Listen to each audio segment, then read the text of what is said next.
understanding of cryptography. How does this work? Creating a cipher. How we can create a cipher?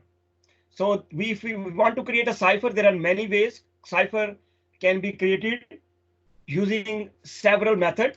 These methods are transposition, substitution, one-time pad. So these are the three methods we normally use for creating any cipher.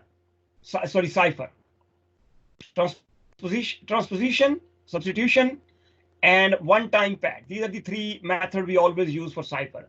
And so far, everybody is clear. The ciphertext mean we take the original message, we do some kind of encryption, okay, and that whatever it is, this is called a cipher here. So look at this, just like a garbage. When somebody can read this message, he will not be able to read the original message. Okay, so let's say original message was hello. Maybe he is understanding hello, how are you? So he does not understand the original message whenever he sees this message. So this is called a cipher. And there are three ways we can create any kind of cipher. Number one, it's a transposition, substitution, and one-time pad. Transposition cipher, if you see this is the original message. We can use some kind of transposition, rearrange that into such order that once the message can be readable, whoever will take this cipher now, he may not be able to understand. So rearrangement has been done in such a way that the person who is reading this message now. So original message was, for example, flank east attack at dawn. Okay, that's the original message is coming by from maybe any agency.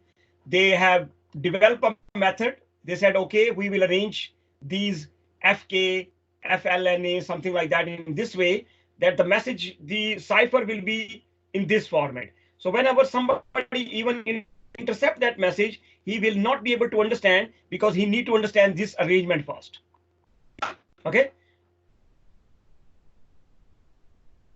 And substitution cipher. Substitution cipher, what is happening?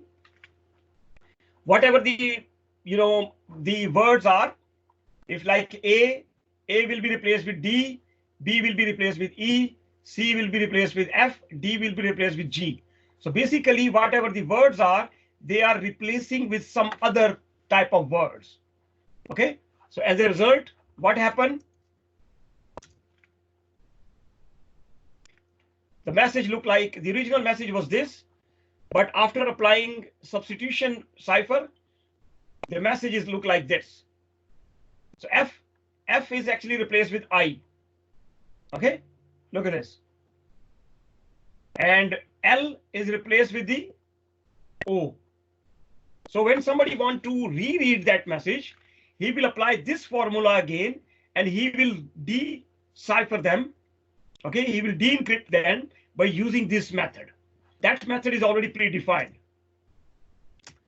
Another one is one-time cipher. So in one-time cipher, we generate some kind of we use some kind of one-time method. We generate it, and the person can actually read the same thing with the same kind of method, right?